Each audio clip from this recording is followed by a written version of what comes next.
Theorem note करना। Theorem, if f is continuous, if function f is continuous, if function f is continuous on closed interval ab, on closed interval ab, then f assumes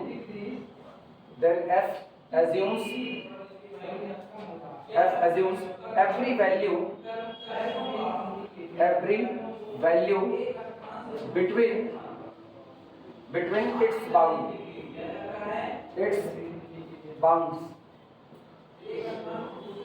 अगर function f close interval a b में continuous है तो वो अपने bound के बीच में जितनी वैल्यू है उन सब को वो अटेम्प्ट करेगा ही करेगा।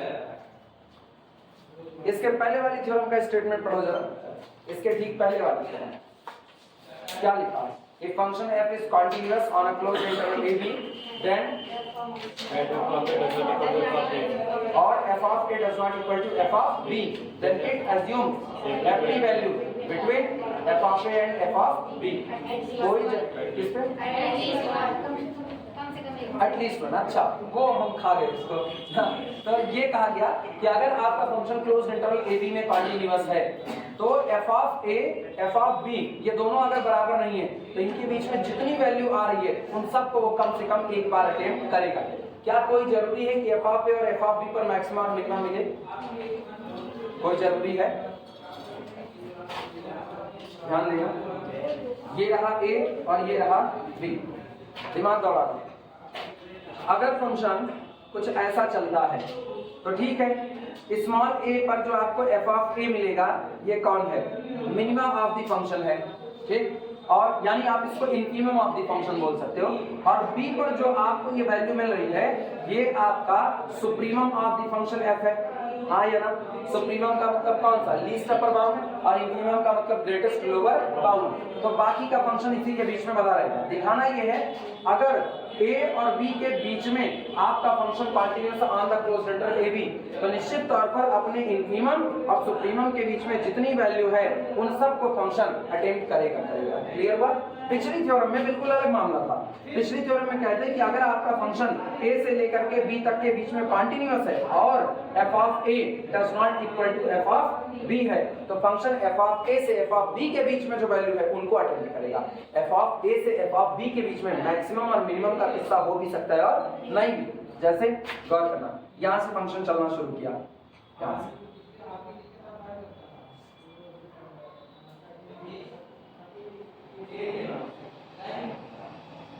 अभी गौर करो, a पर वैल्यू क्या है? ये रही f of a। b पर वैल्यू क्या है? f of b। तो कहा यह गया कि अगर आपका फंक्शन a और पूरे ab में कॉन्टिन्यूअस है क्लोज्ड इंटरवल ab में और f of a does not equal to f of b है तो ऐसे में f of a और f of b के बीच में जितनी वैल्यू होगी उन सभी वैल्यू को फंक्शन कम से कम एक बार अटेम्प्ट जरूर करेगा। अब ऐसा नहीं कह रहा, अब वो मैक्सिमम और मिनिमम पर इसी बात को शिफ्ट कर रहा है कि अगर आपका फंक्शन क्लोज्ड इंटरवल ab में बाउंडेड है, एक फंक्शन f जो कि होगा अगर a function f is continuous in the closed interval ab then it is always bounded in the closed interval ab। ये भी थ्योरम हुई है। तो निश्चित तौर पर कॉन्टिन्यूअस है तो बाउंडेड होगा और बाउंडेड है तो हर हाल में एज्यूम करेगा every value between its bound, अपने सुप्रीमम और इंफीमम के बीच में सारी वैल्यू को अटेम्प्ट करेगा। अब गौर करो, इंफीमम कहाँ मिलेगा? यहाँ बोलो, ये वाला जो पॉइंट होगा ये कौन होगा? ये होगा infimum of the function small f। Clear हुआ कि नहीं हुआ? और ये वाला जो आपका पॉइंट होगा ये पॉइंट ये कौन होगा? Supremum of the function f। पिछली थ्योरम केवल और केवल a और b की बात करी थी, कोई फर्क नहीं पड़ता a और b पर सुप्रीमा इंफीमा आए या चाहे ना आए, वो कुछ भी रहे, लेकिन f of a f of b के बीच की हर वैल्यू को वो एक बार अटेम्प्ट करेगा। लेकिन इस बार कह रहा है अगर इंफीमम और सुप्रीमम आपका है तो इंफीमम और सुप्रीमम के बीच में जितनी वैल्यू है उन सब को वो क्या करेगा? कम से कम एक बार वो एज्यूम जरूर। क्लियर हुआ कि नहीं क्लियर हुआ? ये दोनों थ्योरम के बीच काम करें। चले आगे, पहले तो फिगर बना लो। फिगर चलो केस के साथ बनाते हैं। इसमें केस बनते हैं ना, दो case f of a f of b बराबर हो जाए। गौर करो यहाँ तो वो कंडीशन नहीं छोड़ा है, पिछली बार न्यूमेरिकल में उसमें थ्योरम में कह दिया था f of a does not equal to f of b, क्या इस बार ऐसा कुछ कहा? तो इस बार दो पॉसिबिलिटी हो सकती हैं। पॉसिबिलिटी क्या? अब मेरे को f of a f of b की चर्चा नहीं करनी, मेरे को सुप्रीमम और इन्फीमम की। ऐसा भी हो सकता है मेरे फंक्शन का सुप्रीमम और इन्फीमम दोनों आपस में कैसे हो जाएं, एक बराबर हो जाए। क्लियर है कि नहीं? चलो देखने की शुरुआत करो। Since F is continuous, proof में लिखना, since function f is continuous, since function f is continuous on closed interval ab, चूंकि function f closed interval ab में कैसा है? continuous है। this implies that, इसका मतलब ये हुआ f is bounded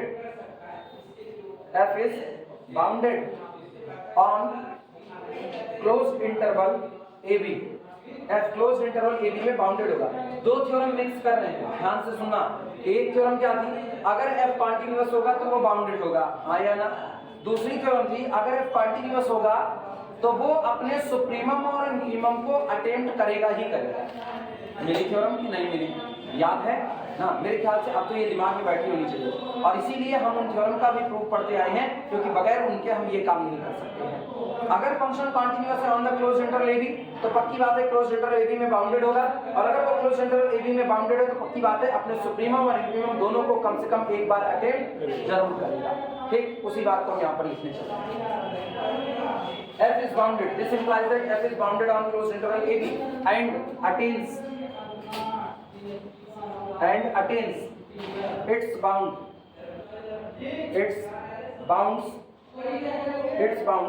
on closed interval ab, और अपने बाउंड्स को क्लोज इंटरवल ab पर अटेंड जरूर करेगा।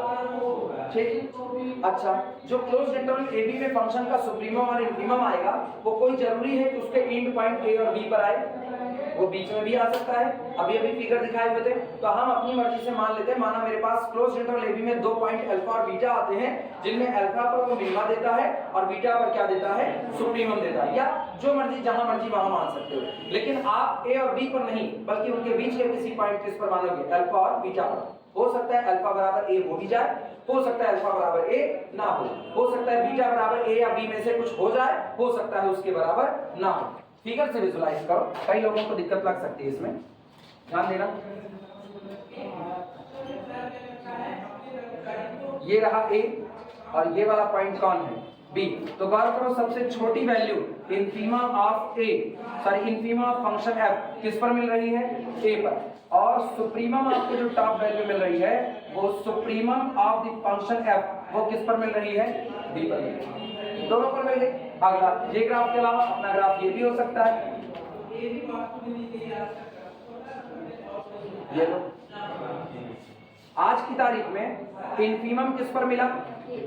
Infimum of function f a पर मिला, लेकिन सुप्रीमम जिस पर मिला, सुप्रीमम वो b तो नहीं हो सकता ना, ये आपका b है, तो ये आपकी वैल्यू जो हो रही है ये supremum of the function f।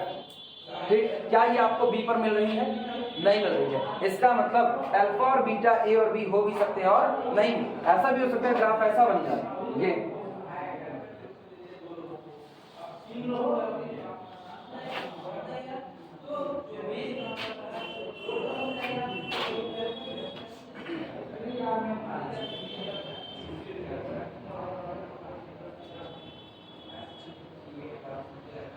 ये भी, ये आपका हो गया a। अब गौर करो, ना तो a पर इन्फीमम है, ना तो b पर इन्फीमम है, ना तो a पर सुप्रीमम है, ना तो b पर सुप्रीमम है, बल्कि ये यहाँ पर आपको सुप्रीमम मिल रहा है। अगर हम कहें कि ये पॉइंट अल्फा है तो अल्फा पॉइंट ऑफ सुप्रीमम हो गया, और अगर इस पर कहें कि यहाँ पर आपको इन्फीमम मिल रहा है तो ये बीटा आपका पॉइंट ऑफ क्या हो गया? इन्फीमम हो गया। क्लियर हुआ कि नहीं? तो ये ऐसे सारे केसेस हो सकते हैं। समझ में आई बात है? चलो लिखने की शुरुआत करते हैं। जिनको दिक्कत लगे ना वो बिल्कुल संकोच मत करना, छोटे छोटे फिगर कहीं कुछ भर का बना लेना, कोई रोक टोक नहीं है। लिखो, ये वीडियो चलाए ना, चलाए बस लिखना। दिस इंप्लाइज दैट, इसका मतलब ये हुआ देयर एग्जिस्ट, यहाँ पर मौजूद होगा alpha comma beta belong to the our closed interval A b, हमारे ही क्लोज इंटरवल में पॉइंट ए और बी ऐसे मौजूद होंगे सच दैट, जो इस प्रकार होंगे कि एफ ऑफ अल्फा, जब आप अल्फा पर वैल्यू निकाल रहे हो तो ये आपको देगा supremum of the function F, जिसको मान लो कैपिटल एफ। फंक्शन के सुप्रीमम को कैपिटल एम मान लेते हैं और बीटा पर मान लेते हैं F of beta is equal to infimum of the function F, that is equal to small m मान लेते हैं।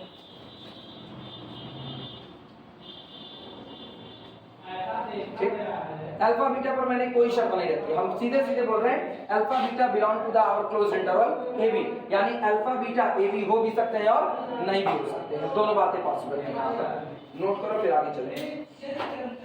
केस फर्स्ट, सुप्रीमा और इंफीमम बराबर हो जाए तो क्या? पिछली बार याद करना, पिछली बार जब ए और बी पर बात हो रही थी तो उन्होंने कहा f of a does not equal to f of b होना चाहिए, उन्होंने ये बात कह दी। अब की बार ऐसी कोई बात नहीं लिखी गई है, तो निश्चित तौर पर सुप्रीमम और इंफीमम बराबर हो भी सकते हैं और नहीं भी। तो पहला केस मान रहे हैं, अगर ऐसा हुआ कि इंफीमम और सुप्रीमम बराबर हो गए तो क्या होगा?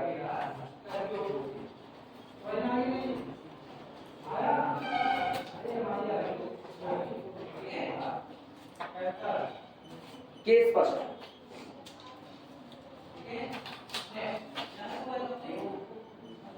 Case first, if small m बराबर कैपिटल M, बोलो भैया ऐसे में फंक्शन क्या होगा? अगर स्मॉल m बराबर कैपिटल M हो गया तो फंक्शन क्या होगा? कांस्टेंट। पक्की बात है? कैसे? कोई जरूरी नहीं है, बताओ अर्पित, कोई जरूरी नहीं है, कैसे? मान लीजिए आपका घूम के आके वहीं पे आके टिक घूम के आके वहीं आ जाए, एक पे जाके उसी पर इमेज सेम आए।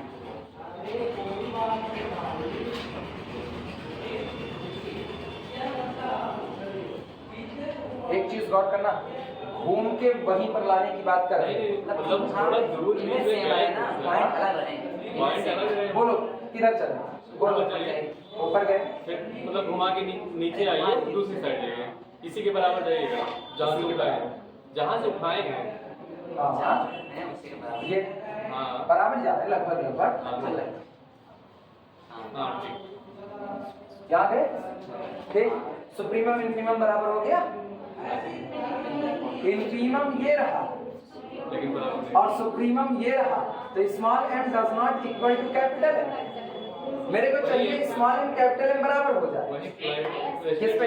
कांस्टेंट वाला कांस्टेंट वाला ही किससे में होगा? ये चीज समझने की है ना, इसको तुरंत विजुअलाइज होना चाहिए कि अगर आपका सुप्रीमम और इंफीमम बराबर हो गया और आपका फंक्शन कॉन्टिन्यूअस है, बाउंडेड है, तो ये केवल तभी पॉसिबल हो सकता है जब आपका फंक्शन क्या बन चुका होगा? कांस्टेंट। इसके अलावा कोई केस ही नहीं बन सकता। आई बात समझ में? या कुछ दिमाग में आ रहा हो तो बोलो, हम खींचने के लिए तैयार हैं। नहीं आ रहा? चलो, if small m is equal to capital M, अब ये हेडिंग में इसका लिखना है f is constant, f is constant, वो हेडिंग है ये। अगर ऐसा हो कि सुप्रीमम और इंफीमम बराबर हो जाए तो ऐसे केस में निश्चित तौर पर आपका फंक्शन कैसा फंक्शन बन जाएगा? कांस्टेंट फंक्शन बन जाएगा। और अगर वो कांस्टेंट हो गया तो किस पर कांस्टेंट होगा? On close interval A b, हमारे डोमेन में ही वो कैसा रहेगा? कांस्टेंट। सो दैट, इस प्रकार, सो दैट। अच्छा ये बताओ, अगर मेरा फंक्शन कांस्टेंट फंक्शन बन गया तो चाहे सुप्रीमम की बात करें, चाहे इंफीमम की बात करें, चाहे किसी भी वैल्यू की बात करें, वो सारी एक बराबर आएगी। तो so that small m is equal to capital M is equal to c, एक कोई वैल्यू, तीनों बराबर हो गए आपस में। ठीक, एंड और इसके साथ ही साथ f of x is equal to केवल और केवल c for all small x belong to the closed interval a b। Already सही है, ऑलरेडी सही। उसने कहा कि जो आपके बाउंड है इंफीमम और सुप्रीमम, उनके बीच की सारी वैल्यू लेगा। भैया जब स्मॉल m और कैपिटल M बराबर ही हो गए तो उनके बीच में वैल्यू कहां से आई? वो सारे लोग आपस में कितने हो गए? c हो गए। तो इसका मतलब ऐसे केस में आपका फंक्शन केवल और केवल एक लाइन भर बन करके रह जाएगा और लाइन भर में केवल एक ही वैल्यू ही आपके पास आएगी, बीच की तो बात ही होने लगेगी। क्लियर हुआ कि नहीं हुआ? अब दूसरा, अगर सुप्रीमम और इंफीमम बराबर ना हुए तब क्या होगा? तब का हाल देखते हैं।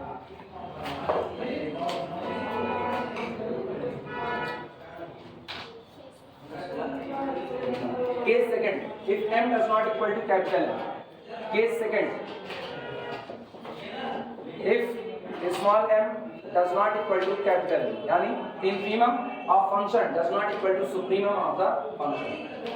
अच्छा, ये बताना अगर सुप्रीमम और इन्फीमम बराबर नहीं हुए तो जिन पॉइंट पर आपको अल्फा पर क्या मिला, चेक करो, अल्फा पर सुप्रीमम और बीटा पर क्या मिला, इन्फीमम, तो क्या ये दोनों पॉइंट बराबर हो सकते हैं?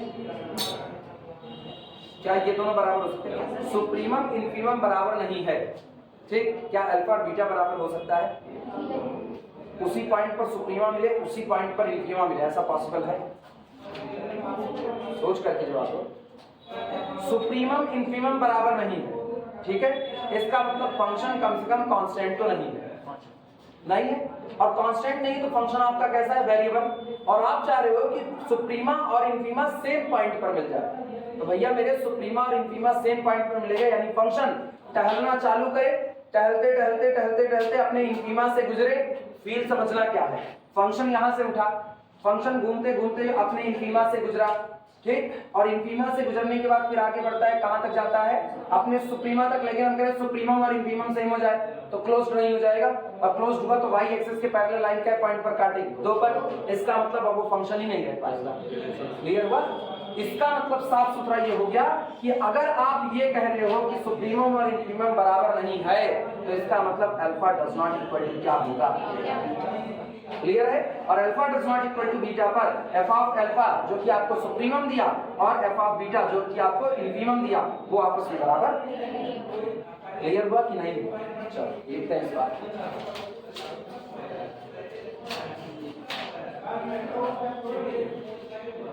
सुप्रीमम इन्फीमम बराबर हुआ तो कांस्टेंट, और बराबर ना हुआ, सोचो ये बराबर ना हुआ तो जिस पॉइंट पर सुप्रीमा उसी पॉइंट पर इन्फीमा, आप ये चाह रहे हो जिस पॉइंट पर सुप्रीमा उसी पर इन्फीमा आप चाह रहे हो, पॉसिबल है? नहीं पॉसिबल है, लिखना दिस इंप्लाइज दैट, इसका मतलब ये हुआ input alpha does not equal to beta, input अलग अलग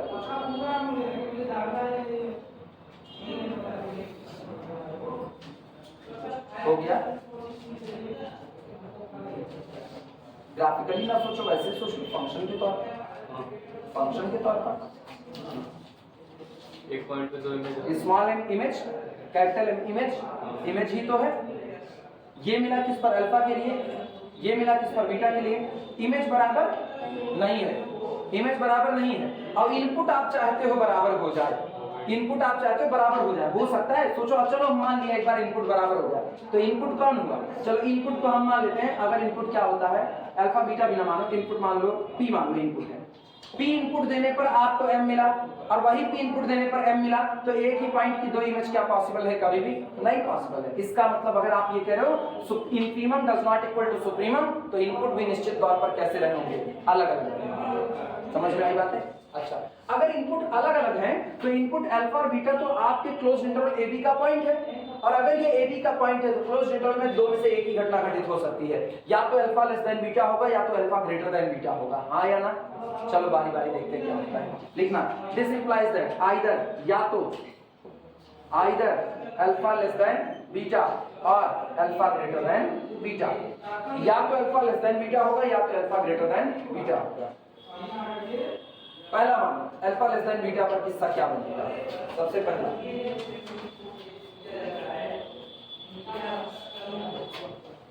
फिगर नहीं बनाए हैं, समझ तो जाओगे ना कि अगर स्मॉल एम कैपिटल एम बराबर ना हुआ तो बराबर हो गया तो कांस्टेंट कैसे होगा, समझ जाओगे, नहीं समझोगे तो लेक्चर आज का देख लेना फिर से।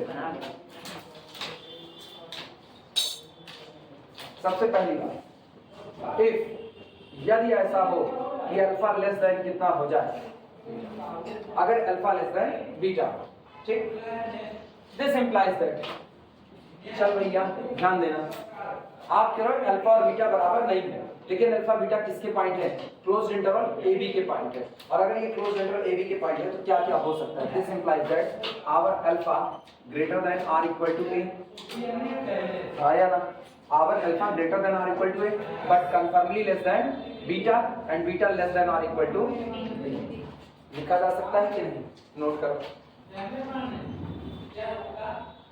ये तो समझ पाए कैसे हमने लिख दिया, जिसको इसमें जरा भी कंफ्यूजन हो पूछ सकता है कैसे लिखूं।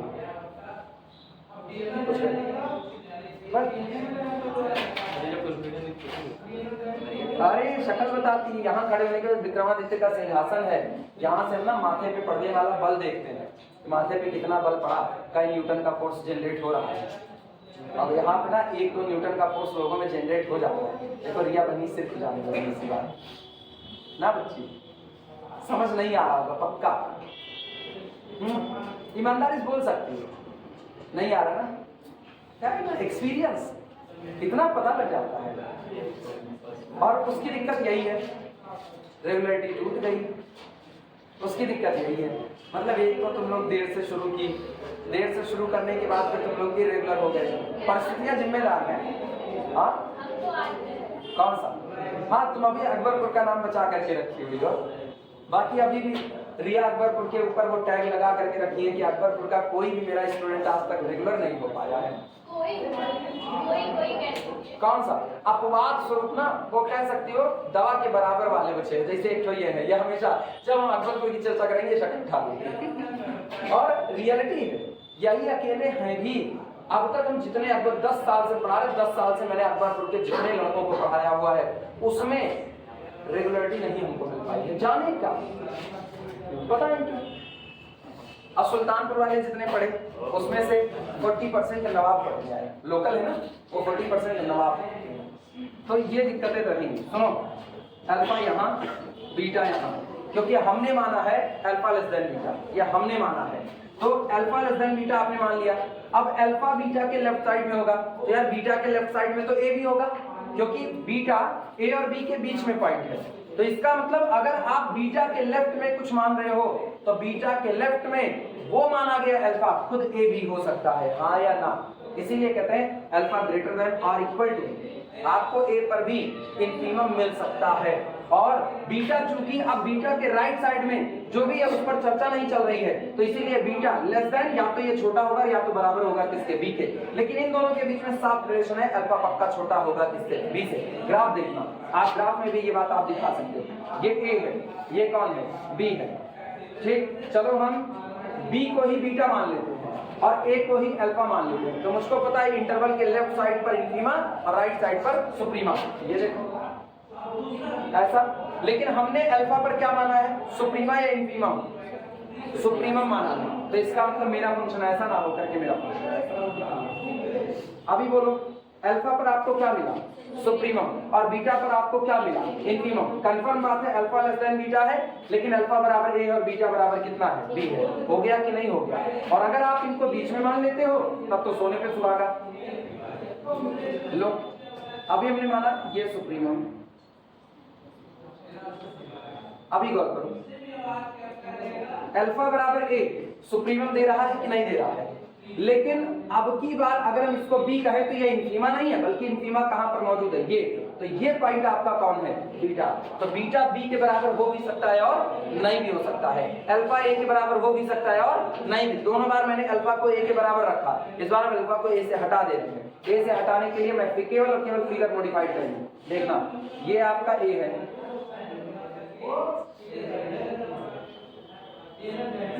अभी बोलना, यहां पर ए, यहां पर बी, यहां पर आपको क्या मिलेगा, यहां पर बीटा, यहां पर कौन, बीटा, क्योंकि बीटा पर हमने क्या माना है, मिनिमम। लेकिन ये तो बात उल्टी हो जाएगी ना, हमने अभी जो केस डिस्कशन किया उसमें हमने क्या माना है, बीटा पर मिनिमा और अल्फा पर मैक्सिमा और alpha less than beta. Alpha less than beta, इसका मतलब ग्राफ को ऐसा बना दो कि अल्फा पर ये ग्राफ यहां चला गया और बीटा पर। अब बोलना, अब ये वाला पॉइंट आपका कौन बन गया, अल्फा, और ये कौन बन गया, बीटा। अब गौर करो, ना तो अल्फा ए है ना तो बीटा बी है। अब सीधा रिलेशनशिप है alpha less than A, sorry A less than alpha, alpha less than beta, beta less than B. हर पॉसिबिलिटी केवल और केवल इतनी ही दूर में शामिल हो गई है कि नहीं हो गई है। समझ में आई बातें?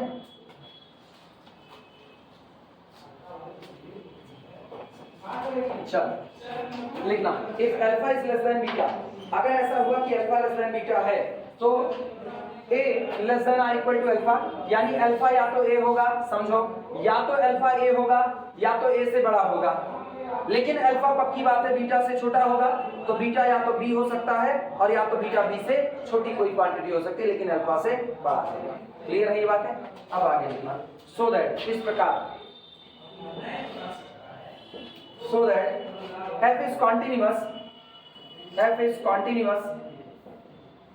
फिर दिमाग दौड़ाना, f is continuous on the closed interval AB, हाँ या ना? वो तो दिया ही गया। If f is continuous on the closed interval AB, then f must be continuous on every part of closed interval AB, सही या गलत? तो उसी क्लोज्ड इंटरवल AB का part alpha beta closed interval बना लो, क्या वो वहां कॉन्टिन्यूअस नहीं होगा? उधर भी वो कॉन्टिन्यूअस होगा, यानी f is continuous on closed interval alpha two beta, तो अल्फा बीटा में भी कॉन्टिन्यूअस होगा। जानते हो क्यों कर रहे हैं? क्योंकि अल्फा पर ही आपको मिनिमा वो मैक्सिमा मिला है और बीटा पर आपको क्या मिला है? मिनिमा। और आपको कहना यह है कि वो अपने सुप्रीमम इन्फीमम के बीच में हर वैल्यू को अटेम्प्ट करेगा, हर वैल्यू को अटेम्प्ट करेगा। पिछली वाली थ्योरम में जा रहा है, पिछली वाली थ्योरम यही तो कहती थी, पिछली वाली थ्योरम कहते थे कि अगर f of a does not equal to f of b, then our function assumes every value between f of a to f of b। Clear हुआ कि नहीं? आप मुझको कहना है our function assumes every value between its bound, तो यही हटा दो और इसकी जगह between its bound लगा दो। ये कब हटा पाओगे? ये कब हटा पाओगे? जब ये तब लगा था जब आप पूरी बात कर रहे थे क्लोज्ड इंटरवल ए बी, जो इनपुट दे रहे थे उसी का इंटरवल बनाते हैं, हाँ या ना? समझ में आ रही है बात जो हम कर रहे हैं? पिछली बार जब आपने थ्योरम की थी तो आपने कहा था अगर मेरा फंक्शन क्लोज्ड इंटरवल ए बी में कॉन्टिन्यूअस है और एंड पॉइंट ए और एंड पॉइंट बी पर वैल्यू बराबर नहीं है तो वो f of a f of b के बीच की हर वैल्यू को एज्यूम करेगा ही करेगा। इस बार थ्योरम ये है कि आपको इन्फीमम और सुप्रीमम के बीच की सारी वैल्यू को एज्यूम करना है। तो एक काम ना करो, इन्फीमम सुप्रीमम जिस पॉइंट पर मिल रहा है इसी पर इंटरवल बांध लो। अगर उस पर आपने इंटरवल बांध लिया तो क्या यही वाली थ्योरम हो गई कि नहीं? क्योंकि इंटरवल के एंड पॉइंट की वैल्यू बराबर नहीं है, सुप्रीमम इन्फीमम बराबर नहीं है भाई, तो किसका चल रहा है? हाँ, तो जब एंड पॉइंट की वैल्यू बराबर नहीं है तो इसी एंड पॉइंट पर आने वाली वैल्यू के बीच में जितनी वैल्यू होगी सबको अटेम्प्ट करेगा कि नहीं? यानी इन्फीमम और सुप्रीमम के बीच की हर वैल्यू अटेम्प्ट करेगा कि नहीं करेगा? बस हम थ्योरम को बड़े से छोटे पर शिफ्ट कर रहे हैं, इतना ही काम है। आई बात समझ में?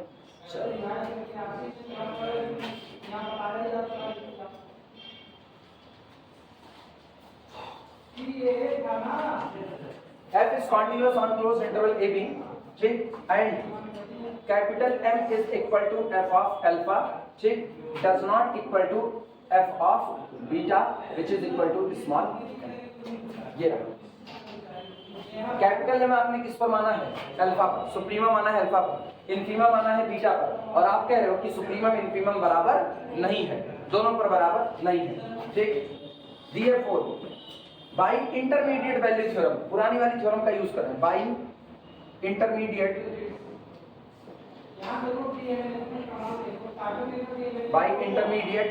Value theorem, by intermediate value theorem, small f assumes every value between its infimum and its supremum। सीधा यूज है by intermediate value theorem, it assumes every value between infimum and supremum।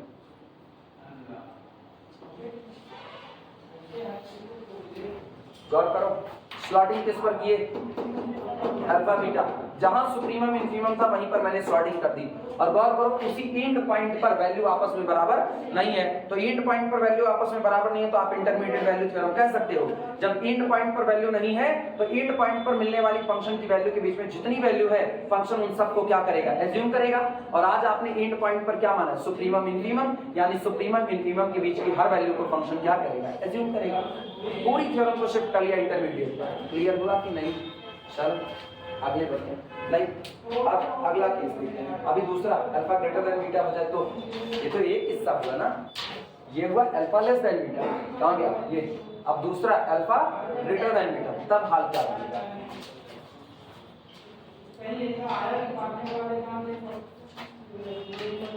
इसीलिए बहुत जरूरी है मैथ में एक तो class में रेगुलर होना, एक दूसरा क्लास में रेगुलर रहने से ज्यादा भी जरूरी है कि आप यहाँ रेगुलर जो लिखाया पढ़ाया जा रहा है उसका रिवीजन करो।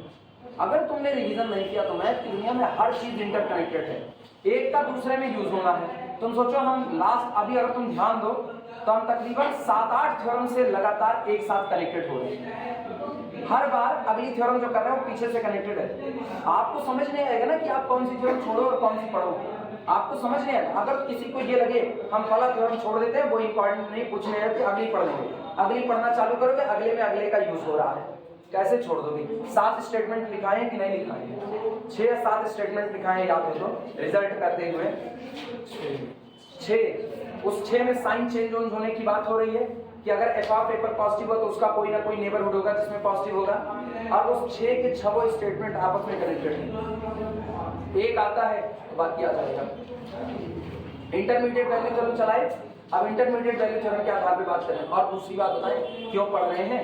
पता है, मुझको भी पता है एग्जाम में इतना डीप नहीं पूछा जाएगा, फिर भी पढ़ना मजबूरी है। इसलिए ना, क्योंकि यहाँ जितना तुम फंक्शन की कंटिन्यूटी पढ़ोगे यही जा करके पीछे मैट्रिक स्पेस में यूज करोगे। अभी क्या, अभी तो हम लोग ओपन सेट की कंटिन्यूटी पढ़ेंगे कि अगर एक सेट को आप ओपन कहना चाहते हो तो कोई सेट ओपन तब होगा जब उसकी इमेज ओपन हो, और अगर इमेज ओपन है तो सेट भी कैसा होगा? ओपन होगा। यही बात क्लोज्ड में पढ़ेंगे क्योंकि यही सारी यूज करेंगे मैट्रिक स्पेस में जाकर के। जब मैट्रिक स्पेस में यूनिफॉर्म कन्वर्जेंसी का क्राइटेरिया पढ़ रहोगे तो वहां अपने को जरूरत पड़ेगी। इधर ना पढ़ो ना, मैट्रिक स्पेस तुमको सबसे बड़ी दिक्कत देगा, वो नहीं समझ में आएगा। मैट्रिक स्पेस का शुरू का 3 चैप्टर समझ में आ जाएगा, लेकिन चौथे चैप्टर में जैसे जाओगे connectedness compactness of matric space वाले पे जाओगे, वहां तुमको तकलीफ होनी चाहिए। तब इसीलिए जो चीजें इंपॉर्टेंट रहेंगी ना उसको भी आपको पढ़नी पड़ेगी। वो भी पूरी रियल की किताब बंडल ऐसे थोड़ी बना दी गई है, वरना क्या जरूरत थी? एक ये बताओ, जो राइटर किताब लिख रहा है उसको नहीं पता है कि आपकी यूनिवर्सिटी का कोर्स कितना है? उसको भी पता है, फिर भी वो पूरा ग्रंथ लिखता है। इसीलिए लिखता है क्योंकि वो सारी चीजें एक दूसरे से कनेक्टेड है। एक रिजल्ट गया तो बाकी का चला जाएगा। लोगों को लगता है काट करके प्रॉब्लम छोटा हो जाएगा, वो तो जाएगा, आपका दिमाग भी छोटा हो जाएगा। सिकुड़ करके ना सिंगल, वो कौन सा कनेक्टेड डोमेन होता है? Simply connected domain. बिना डोमेन से बाहर गए एक जगह पर सिकुड़ जाओगे। सेकेंड आओ, सेकेंड इफ यदि अल्फा ग्रेटर देन बीटा, अगर अल्फा ग्रेटर देन बीटा हो तो क्या होगा? अब दिमाग लगाओ, अल्फा ग्रेटर देन बीटा तो इंटरवल कौन है? ए से लेकर के बी, ये इंटरवल, और आप मान रहे हो अल्फा बड़ा है बीटा से, इसका मतलब इस बार अल्फा किधर शिफ्ट होगा? Right side. बीटा किधर होगा? Left side. तो इधर रखोगे क्या? बीटा, इधर रखोगे क्या? अल्फा। इनइक्वालिटी अपने मन से बताओ क्या होगी? A less than or equal to beta, beta पक्का less than alpha, alpha less than और इक्वल टू आपकी इनइक्वालिटी है। क्लियर हुआ? चलो लिखते हैं।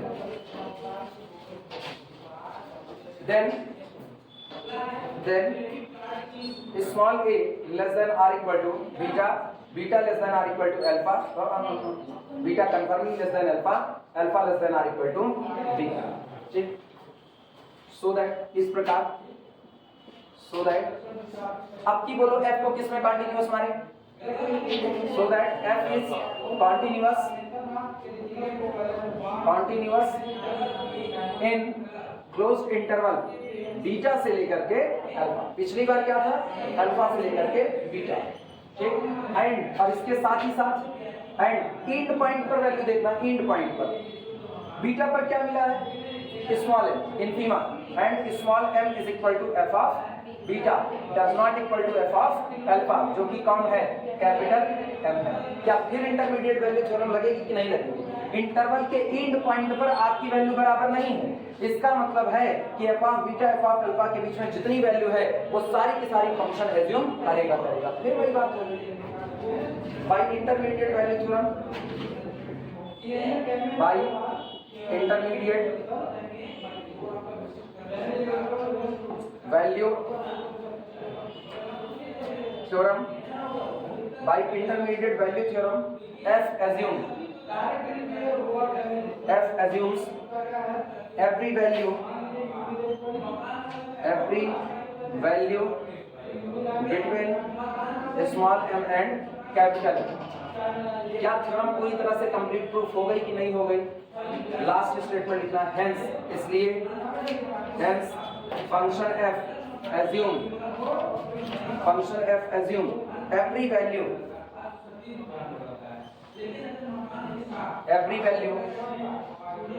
between its bound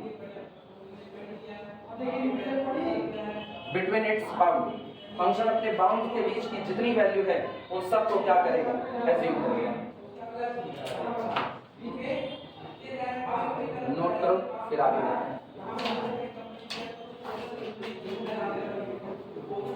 देखो theorem.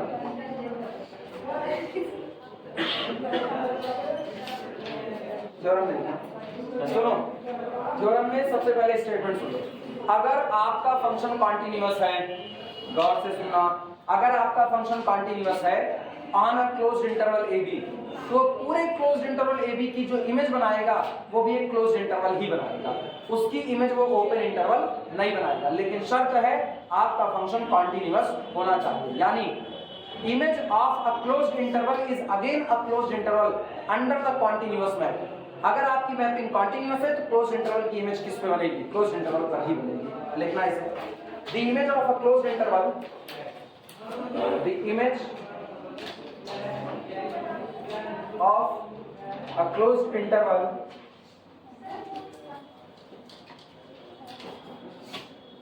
the image of a closed interval under a continuous map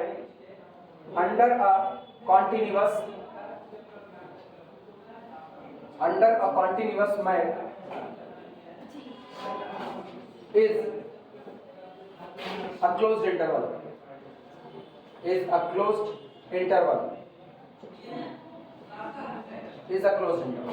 simple सा। देखो ये है ए, ये कौन है बी, क्लोज्ड इंटरवल। अभी गौर करना, यहां पर बैठा दिया मैंने डार्क बॉल, यहां पर बैठा दिया डार्क बॉल। मेरा फंक्शन कैसा है, कॉन्टिन्यूअस है, वो within the closed interval A b continuous है। अब गौर करना, ये मेरा फंक्शन है, मान लिया ऐसा आसान बना रहे हैं जैसे अलग अलग पॉइंट है। अभी बताओ अगर ए पर हम इमेज निकालें तो ए पर इमेज क्या आएगी, एफ ऑफ ए आएगी। इमेज आएगी कि नहीं आएगी, कॉन्टिन्यूअस तो आएगी। इसके बाद आप आगे बढ़ो, यहाँ पर मान लो पॉइंट कौन है, x1, तो बोलो x1 पर यहाँ इमेज कौन आएगी, एफ ऑफ x1 मिलेगी क्योंकि कॉन्टिन्यूअस है। और कॉन्टिन्यूअस है तो a से लेके x1 के बीच में जितने पॉइंट हैं उन सब के लिए इधर आपको इमेज मिलेगी कि नहीं मिलेगी। क्लियर हुआ कि नहीं हुआ?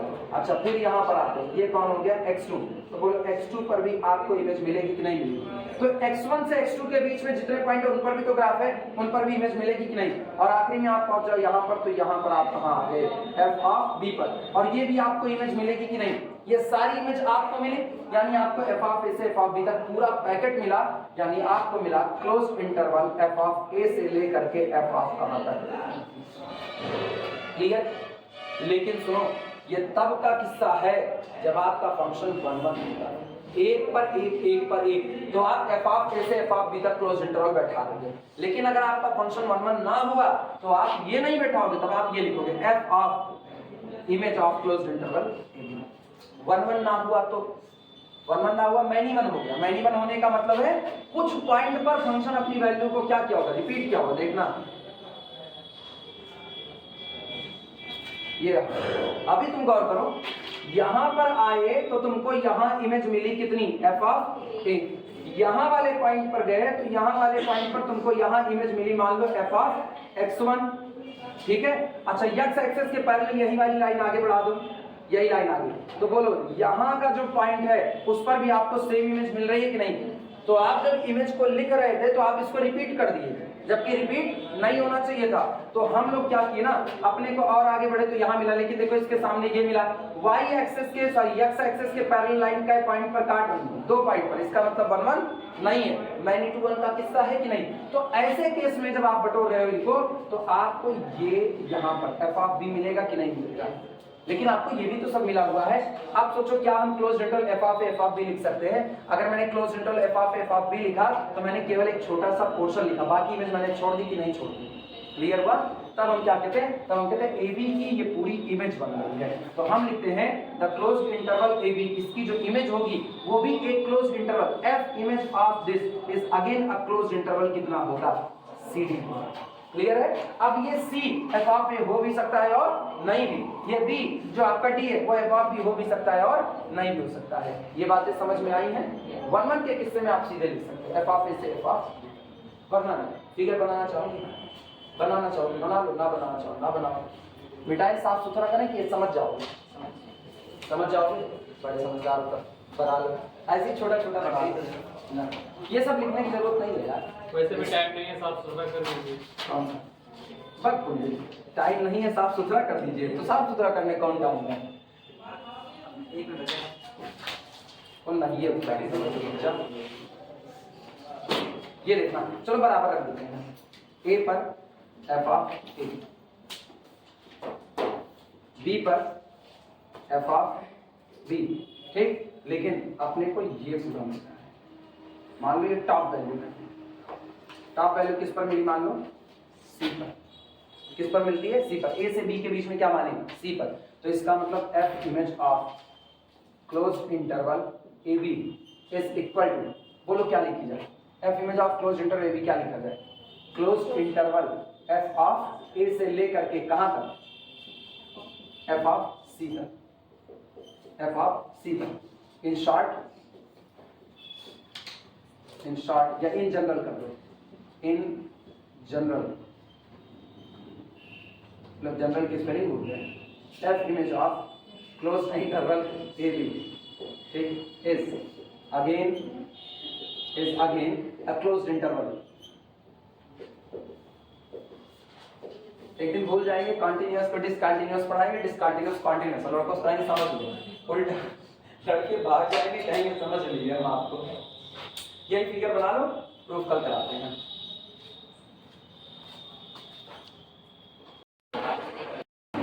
The image of a closed interval under a continuous function is a closed interval again। कल ग्राफ वगैरह बना दिए थे, वो सारा काम हो गया था। प्रूफ करने की शुरुआत करते हैं। प्रूफ लिखना, प्रूफ सबसे पहला काम हम मान लेते हैं, माना मेरा function small f closed interval ए बी पर पूरी तरह से कॉन्टिन्यूअस है। लिखना, let small f, let function small f be continuous on I is equal to closed interval AB। माना फंक्शन क्लोज्ड इंटरवल AB पर कॉन्टिन्यूअस बना हुआ है। अच्छा, एक बात ये हो गई, याद करो हम लोगों ने थ्योरम पढ़ ली है पीछे। थ्योरम में ये था, अगर कोई फंक्शन कॉन्टिन्यूअस होगा, सारी बात दोहरा रहे हैं, अगर कोई फंक्शन कॉन्टिन्यूअस होगा तो ऑब्वियस सी बात है उस दिए गए क्लोज इंटरवल जिस पर वो कॉन्टिन्यूअस उसमें वो बाउंडेड होगा। एक बात। दूसरी बात, अगर वो बाउंडेड होगा तो वो अपने अपर बाउंड और लोअर बाउंड दोनों को एक बार कम से कम अचीव करेगा। मतलब वो अपनी टॉप वैल्यू तक जाएगा और अपनी जीरो वैल्यू तक, और कहाँ जाएगा? विद इन द डोमेन जाएगा। तो इसका मतलब मेरे क्लोज इंटरवल ए बी के ही अंदर में ऐसे 2 पॉइंट अल्फा और बीटा होंगे, जिनमें एक पर आपको क्या मिलेगा? सुप्रीमम, और एक पर आपको क्या मिलेगा? इनफीमम मिलेगा। लिखना, एंड लेट, इसके साथ ही हम मान रहे हैं, and let capital M is equal to supremum of our function f, small m is equal to infimum of our function f। ठीक, कहाँ पर? On interval I। माना इंटरवल I में फंक्शन का सुप्रीमम और इनफीमम कौन है? स्मॉल m और कैपिटल M। अगर सुप्रीमम कैपिटल M और इनफीमम स्मॉल m है तो फंक्शन की हर वैल्यू इन्हीं दोनों के बीच में रहेगी। यानी हम अगली बात ये लिख सकते हैं, दिस इंप्लाइज दैट, इसका मतलब ये हुआ कि our function f of x conformally less than और equal to capital M and greater than और इक्वल टू स्मॉल m। इसके लिए for all small x belong to our domain I, हर एक वैल्यू फंक्शन की इन्हीं दोनों के बीच में ही बंद करके रह जाएगी।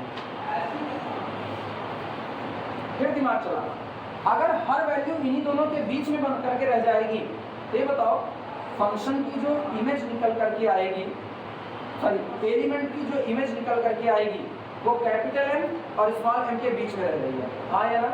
इनपुट कहाँ से आ रहा है? इनपुट इंटरवल I से आ रहा है। इसका मतलब इस इंटरवल I की पूरी इमेज स्मॉल m से कैपिटल M के बीच में बंद करके रह गई कि नहीं रह गई? वापस सुना जिनको नहीं समझ में आया।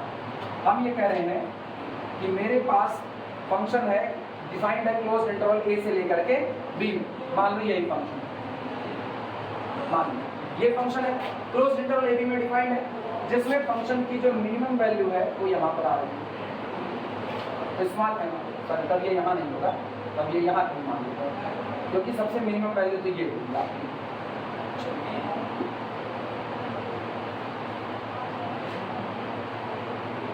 ठीक, अब ये वैल्यू जो होगी ये आपकी कौन होगी, एफ ऑफ ए।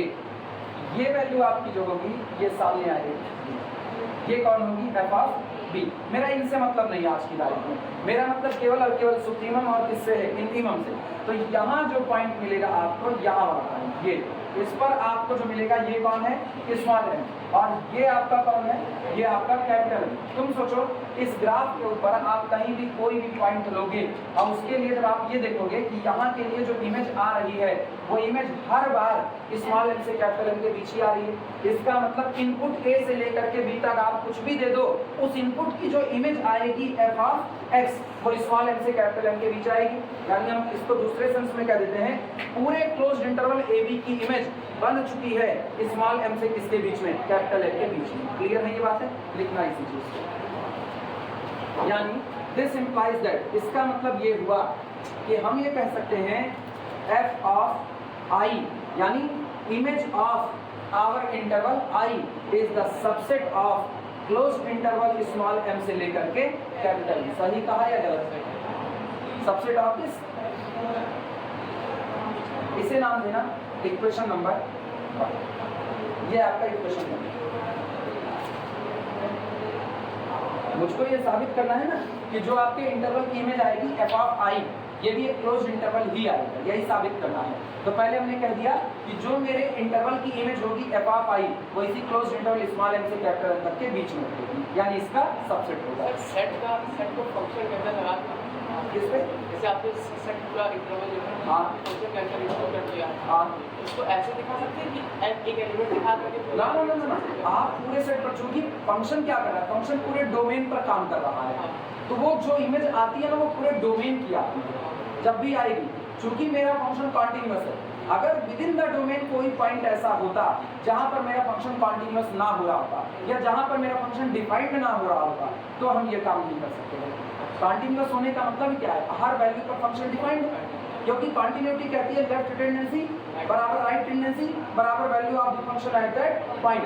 तो जब आप ये कह रहे हो कि over the closed interval I, over the closed interval I our function is continuous, इसका मतलब है हर पॉइंट पर left tendency right tendency value of the function आपस में बराबर हुए हैं, यानी हर पॉइंट पर फंक्शन क्या हुआ होगा, डिफाइंड हुआ होगा। जब सब पर डिफाइंड हुआ है तो आप एक एक पॉइंट की बात ना करके आप पूरे सेट की बात करो कि पूरे सेट की इमेज किसके अंतर्गत आ रही है, एफ के अंतर्गत आ रही है। क्लियर हुआ कि नहीं हुआ? ये आप लिख सकते हो बिल्कुल स्टैंडर्ड नोटेशन। इसके बाद since F is continuous, since our function f is continuous,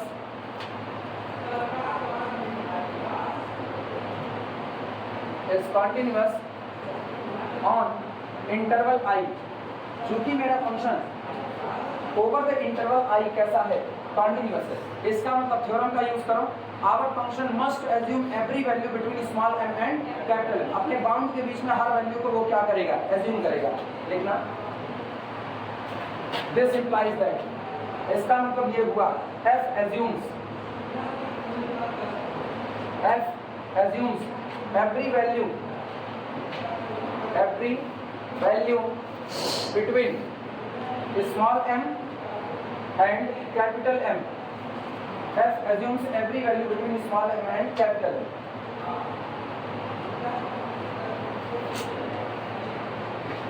clear हुआ?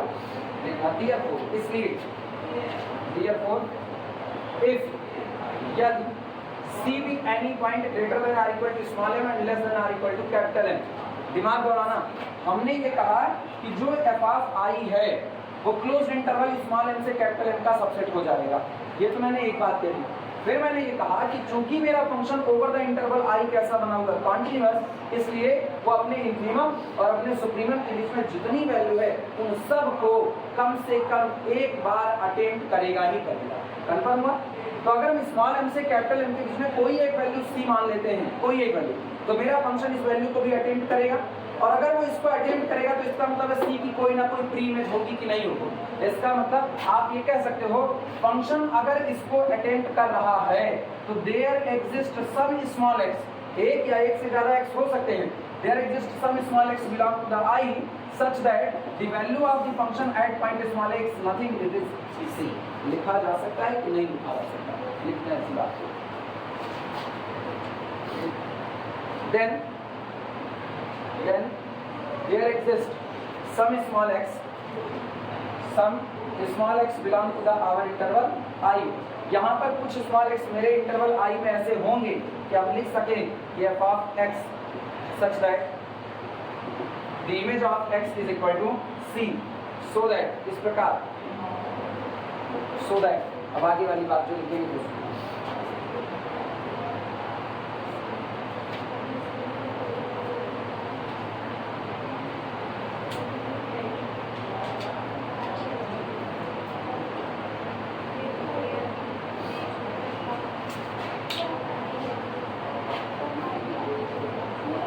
दिमाग दौड़ाना, क्या क्या है वो सुनना। हमने ये कहा स्मॉल m और कैपिटल M, इनके बीच में जो भी वैल्यू आएगी, इवन स्मॉल m और कैपिटल M खुद मेरा फंक्शन उसको एक बार अटेम्प्ट करेगा, हाँ या ना।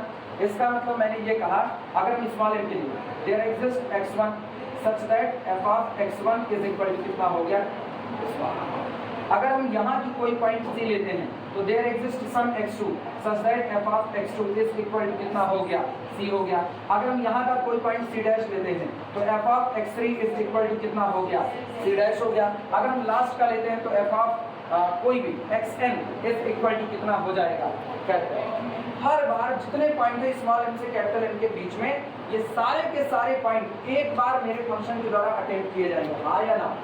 इसका मतलब ये हुआ ये जितने लोग स्मॉल m से कैपिटल M तक बैठे हैं ये सारे के सारे मेरे फंक्शन की इमेज है कि नहीं है, किसी ना किसी पॉइंट के लिए इमेज बनेंगे। तो आप ये कह सकते हो इसका मतलब कि पूरा का पूरा क्लोज्ड इंटरवल रेंज में शामिल हो गया।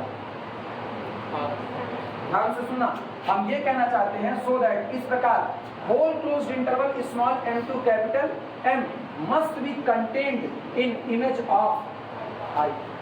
सही या गलत? वापस सुनना जिनको नहीं समझ में आया। हम ये कह रहे हैं इनके बीच में कोई भी पॉइंट होगा, वो पॉइंट किसी ना किसी x की इमेज होगा, यानी फंक्शन उसको अटेम्प्ट करेगा। जब वो किसी ना किसी x की इमेज होगा तो वो कहाँ जाएगा, रेंज में ही तो जाएगा। और रेंज कौन है, f ऑफ I। इसका मतलब स्मॉल m भी किस में जाएगा, रेंज में। स्मॉल m और कैपिटल M भी किस में जाएगा, रेंज में। इनके बीच का हर नंबर किस में जाएगा, रेंज में। ये आपका हो गया सबसे इक्वल इक्वेशन नंबर 2। जरा इक्वेशन नंबर 1 देखो और इक्वेशन नंबर 2 देखो। 1 और 2 से क्या मिला, अपने से मिला फ्रॉम 1 and 2।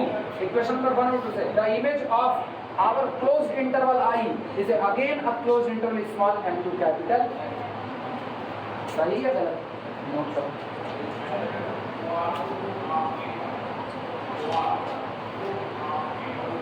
क्लोज्ड इंटरवल की इमेज भी कैसी आई, क्लोज्ड इंटरवल।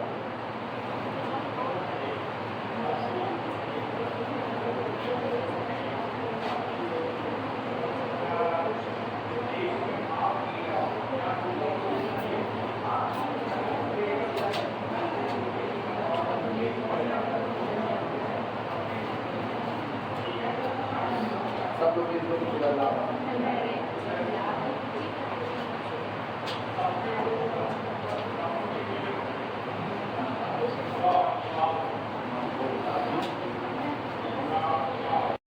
अगली जरूर लिखो।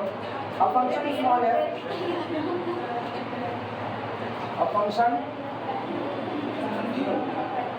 small f from real number set R की real number set capital R। चल अब हम बताने चल रहे हैं कि अगर आपका फंक्शन कॉन्टिन्यूअस है, थ्योरम पहले ही सुन, स्टेटमेंट से पहले, अगर मेरा फंक्शन कॉन्टिन्यूअस है तो एक ओपन सेट की इमेज ओपन ही बनेगी। अगर मेरा फंक्शन कॉन्टिन्यूअस है और G कोई ओपन सेट है तो जो उसकी इमेज बनेगी वो ओपन होगी। अब बाद में हम करेंगे ना उसकी जो इनवर्स इमेज होगी, रिवर्स इमेज, वो भी क्या होगी, ओपन होगी। देखना a function f from R to R is continuous is continuous on R, नहीं शायद हम उल्टा बोल रहे हैं, एफ इनवर्स यहीं पर आ जाता है, यहीं पर ही from R to R is continuous on R if and only if केवल और केवल तब फॉर एवरी, हम दूसरी थ्योरम मिक्स कर रहे हैं, for every open set capital जी, ये वर्ड हम छिपा लेंगे ना, for every open set capital ji in are f inverse of g is an open set in capital R, theorem ये हम उल्टा बोल, मेरे को अपनी बोलने की बीमारी का क्या इलाज करना दुआने में पता, हम 2004 का 2010 कर दिए, अब 10 का कितना 6 का 12 कर दिए, सीधे 6।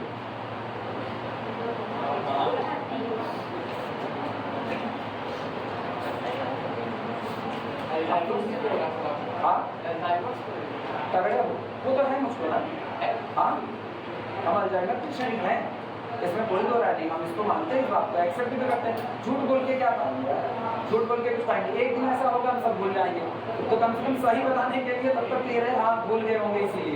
इसीलिए हम जब भी जाते हैं क्लास पढ़ाने के लिए नोट्स किताब बाकायदा साथ लेकर के जाते हैं। नोट्स हम जितने सवाल किताब यहाँ क्लास में लगाते हैं, यहाँ से लेकर के कॉलेज तक, हम वो सारे सवाल घर पर बैठ करके पहले सॉल्व करते हैं। जैसे कॉलेज में डबल इंटीग्रल पढ़ा रहे हैं, मल्टीपल इंटीग्रल पढ़ा रहे हैं, तो हम उसके सारे सवाल बैठ करके पहले सॉल्व करते हैं। और उसके बाद क्योंकि कई बार ऐसा होता है ना, सॉल्व करते करते करते मेरे को यही नहीं पता चलता सामने लिखी गई चीज़ डिफरेंशिएशन है इंटीग्रेशन है, भूल जाते वो भी।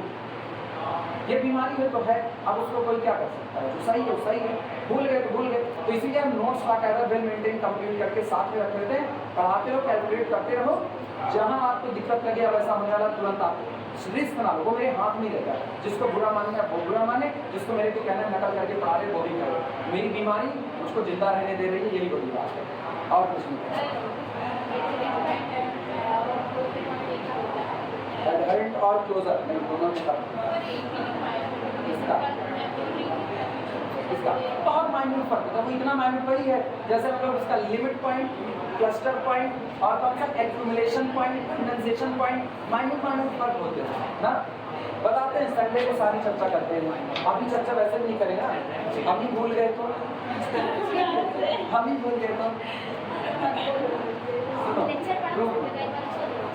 ध्यान से इधर अब फंक्शन f जो कि रियल नंबर से रियल नंबर की दुनिया में डिफाइंड है इज कॉन्टिन्यूअस ऑन आर, वो रियल की दुनिया में कॉन्टिन्यूअस होगा केवल और केवल तब जब for every open set G in R, real number की दुनिया में मौजूद जितने भी ओपन सेट हैं उनकी जो रिवर्स इमेज बन करके आए वो भी कैसी हो, ओपन।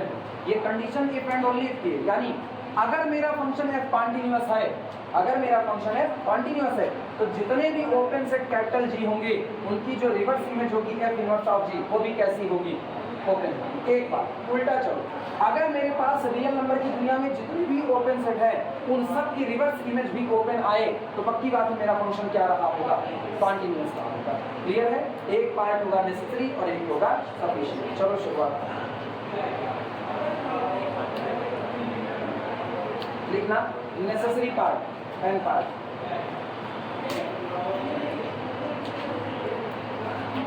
एक दिन खाना नहीं खाते, मेरे को भूख लगी, खाना खाने उठे, लेकिन ना ध्यान वही सब लोग गए होंगे बाहर, हमको खाना खाने, मेरे को भूल गया हम खाना खाने उठे।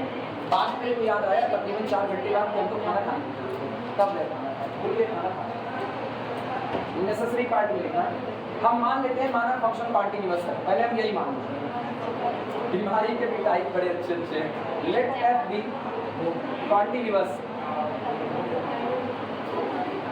Late function f be continuous on real number set capital R, ठीक। और हम एक वो है सेट है जी, उसको हम ओपन सेट मान लेते हैं। एंड लेट, और इसके साथ ही माना and let capital G be an open set, capital G be an open set या ओपन सबसेट कर दो ज़्यादा अच्छा है, open subset of real number set capital R. ध्यान से सुना, थ्योरम बहुत सीधी है। अगर फंक्शन एफ कॉन्टिन्यूअस है तो रियल नंबर की दुनिया में जितने ओपन सेट होंगे उनकी इनवर्स इमेज भी ओपन होगी।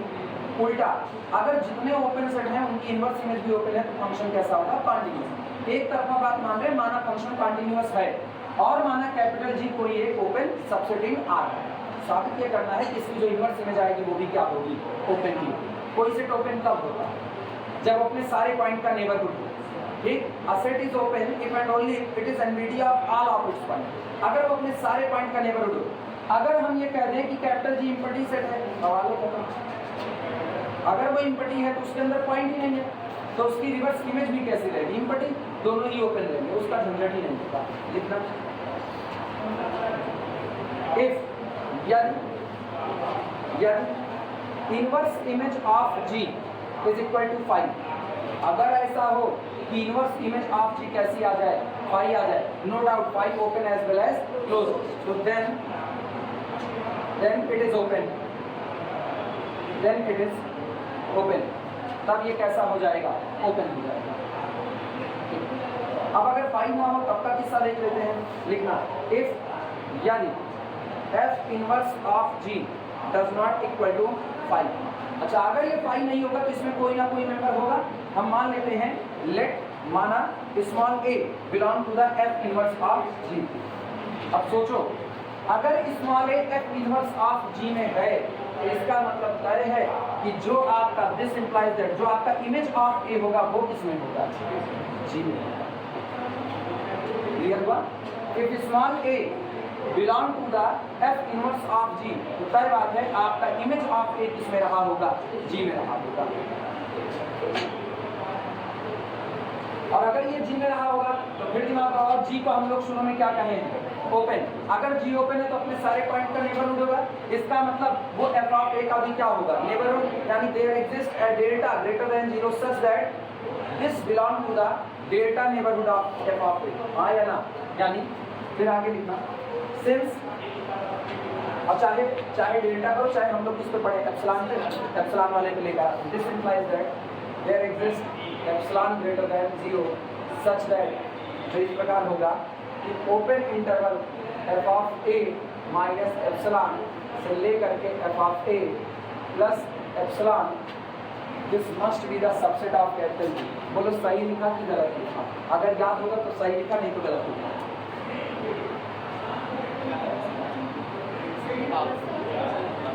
सुनो, भूल गए, रमजान है। नहीं, सुनो, f ऑफ a किसमें है? तो g अपने सारे पॉइंट का नेबरहुड होगा। नेबरहुड की डेफिनेशन क्या है? नेबरहुड की डेफिनेशन, अगर कोई दिया गया सेट अपने किसी पॉइंट का नेबरहुड बनना चाहता है तो इन दोनों के बीच में एक ओपन इंटरवल आए कि पॉइंट कंटेन्ड हो ओपन इंटरवल में, और ओपन इंटरवल सबसेट हो किसका? g का। अब तुम गौर करो, अगर ये g में है और g ओपन है तो g इसके लिए नेबरहुड का काम करेगा। तो ठीक है, क्या इसका सेंटर f ऑफ a है कि नहीं है?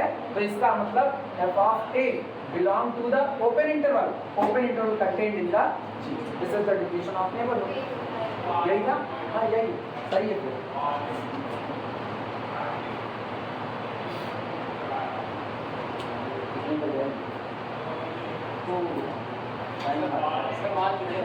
हाँ, नहीं समझे? आप भूल जाए हाँ, एक बीमारी, हाँ, हो नहीं सकता ना, अल्जाइमर जा नहीं सकता है। एक केस था, मैंने पढ़ा बीमारी थी, हाँ, वो भूल गया। क्या ये भूल गया कि इसको बीमारी है? हाँ, एक्चुअली ये बीमारी अपने आप को याद दिलाती रहती है हम हैं। ये बहुत खराब बीमारी है, मतलब लोग इसको मानते नहीं हैं। जिसके साथ होता है वो मानता है कि हाँ हम बीमार हैं, लेकिन उसके आसपास वाले नहीं मानते। जैसे मेरे घर वाले नहीं मानते कुछ हो जाएगा, वो नहीं मानते, वो कहते हैं हम लोग ध्यान देते नहीं किसी चीज़ पे, इसीलिए भूल जाते हैं। जैसे एक होता है ना डिप्रेशन, डिप्रेशन कितने बड़े लोगों की बीमारी है। आम जिंदगी में तुमको आपको डिप्रेशन है, तुमको कोई नहीं मानेगा तुमको डिप्रेशन है, कहेंगे ज़्यादा इधर से देंगे पंजाब की, तुमको मानेंगे नहीं। तो कुछ बीमारियाँ ऐसी हैं ना जो अभी भी हम लोगों में ऐसे फेमस नहीं हुई हैं। तो जब फेमस हो जाएगा अल्जाइमर, जैसे हम हो गए पेशेंट, जिस दिन हम अपना घर भूल जाएंगे, नहीं जाएंगे एक दिन घर, और मेरे घर वाले हमको खोजेंगे कहीं पर, उस दिन वो मान लेंगे। अगर जान गए जान जिसको बैठे हैं तुमको करेंगे हम लोग।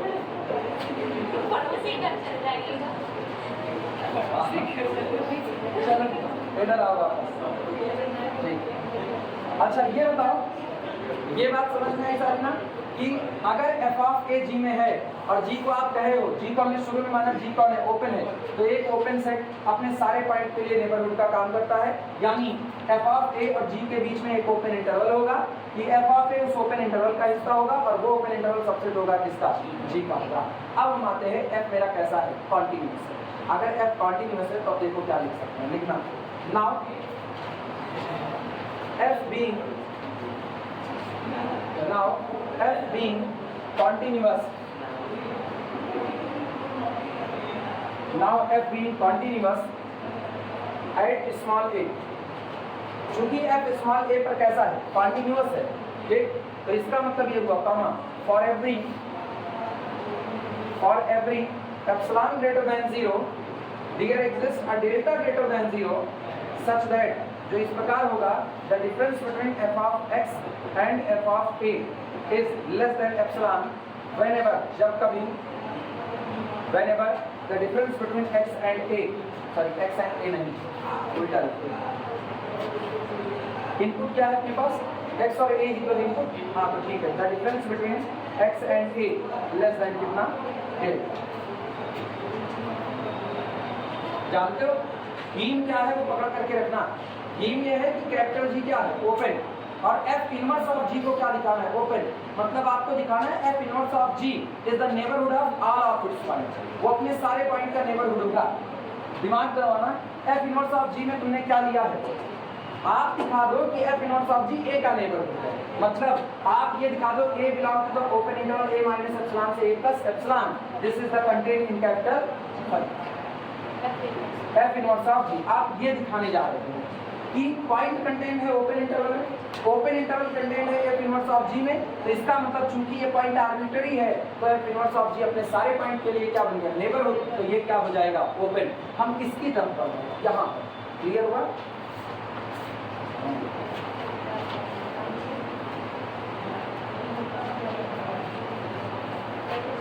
दिस इंप्लाइज दैट, इसका मतलब ये हुआ, अच्छा इधर मिटा दिया जाए,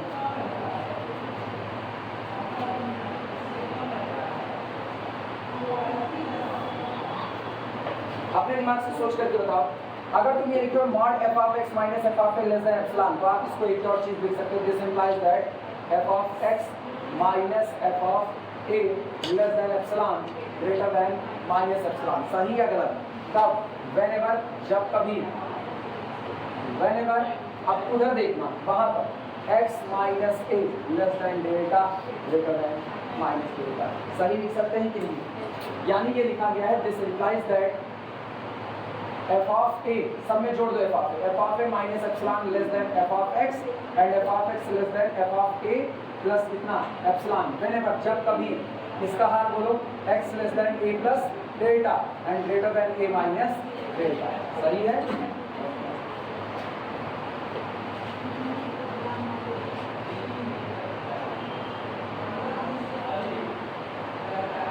ये तो तुमको एक बड़ी अच्छी बात बताया इंटरवल के केस में, इंटरवल की केस में बात सुनो, यानी जब जब आपका x, ध्यान से सुना, जब जब आपको दिया गया x इस ओपन इंटरवल में बिलोंग करेगा, तब तब उसकी इमेज इस ओपन इंटरवल में बिलोंग करेगी, हाँ या ना, यानी this implies that f of x belong to the open interval f of a minus epsilon से f of a प्लस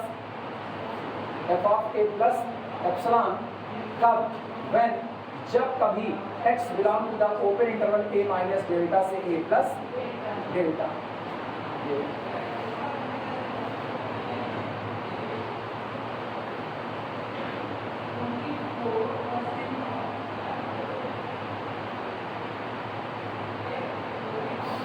लेकिन ये किसका सबसेट था, ये किसका सबसेट था, g का सबसेट था, इसका मतलब आपको मिला, this implies that f of x belong to the open interval f of a minus epsilon से f of a plus epsilon which is the subset of g when, जब कभी x belong to the open interval a minus delta से a plus कितना delta. सारे लोग सहमत हो, तुम ये बीच वाला इंटरवल जरा गायब करो, बीच वाला इंटरवल क्या मिला, this implies that f of x belong to the capital सही है गलत? और अगर F of x capital G का है तो दिस इंप्लाइज दैट, ये आपको क्या देगा? अच्छा ये तब हो रहा है whenever small x belong to open interval a minus delta से a प्लस डेल्टा। तुम सोचो अगर एफ ऑफ एक्स जी का है तो x किसका रहा होगा? x belong to the f inverse of, सही है गलत? बिलोंग टू, कब ये ऐसा कब होगा? जब whenever x belong to open interval a minus delta से a प्लस डेल्टा।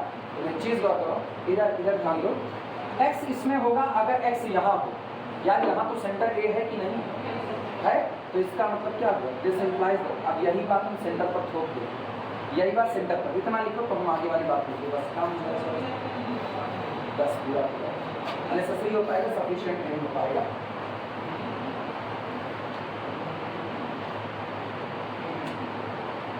अच्छा जितने x यहाँ होंगे, दिमाग चलाओ सारे लोग, ये करें जितने x यहाँ होंगे वो सारे x F inverse of g में चले जाएंगे, सही है गलत?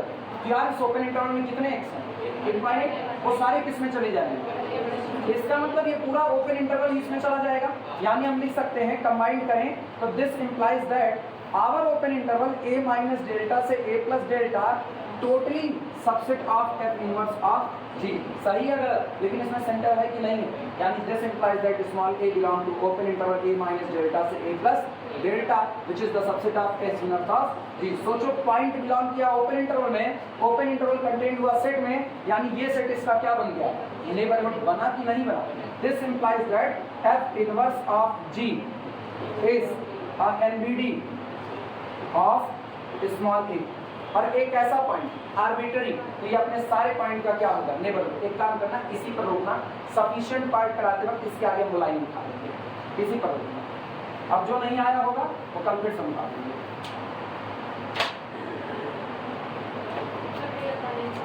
हाँ अब ये आदत छूटा बच्ची, अब तो मजबूरी है, अभी इसका सफिशिएंट पार्ट छूटा हुआ।